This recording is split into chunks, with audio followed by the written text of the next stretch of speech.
Deciding that using his right hand is something best left undone in case it has an undesirable effect, Michael proceeded with his little trick and collected the tips well into the afternoon. By mid-afternoon, his mind had convinced him that he had to get a burger or a sausage. He took a break and stopped his show announcing that he needed the break.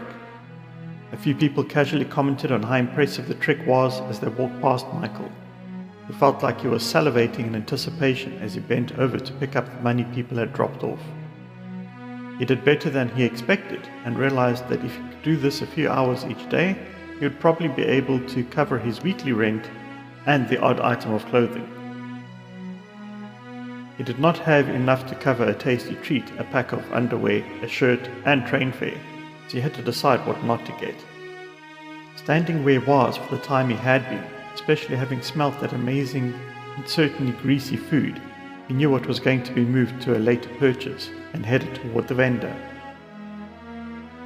He was about to speak when the vendor looked up at him while putting a sausage on a bun. "Do you want onions with it?" Michael paused briefly and explained that he had not looked at the prices and what he could afford, and the vendor replied that Michael had generated so much attention that it resulted in more than usual sales.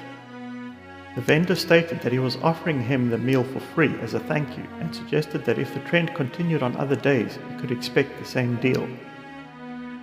Michael was overjoyed at this, and his facial expression was very evident to the vendor, who introduced himself as Saul, and Michael replied thanking him and introducing himself. They had a brief chat while Michael devoured his tasty treat, and that first bite was like heaven for him. The two agreed that they would see each other the following day, and Michael bid him farewell and headed to get the underwear and shirt he needed. The shopping took him to late afternoon, and not wanting to be out after sunset, Michael raced home. For the next few days he had a routine of getting to his spot, doing his trick for a few hours, chatting to Saul, purchasing the odd change of clothes, and building a slight buffer of cash for potential low-income days. One Friday on his way home, Michael got an uneasy feeling that someone was following him. He boarded his train and stayed standing near the doors. He noticed this person boarded the same carriage as him, only through the other entrance, and also remained standing a little further inside than Michael. Of course, others boarding a train was not unusual. However, something felt a little bit off. He glanced over at the person who was wearing blue jeans, a black t-shirt with some logo on it, a blue cap and sunglasses.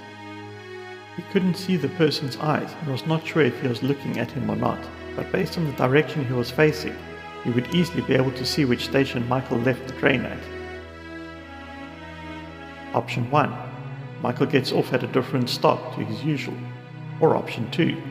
He's overreacting and gets off at his usual stop. Vote now.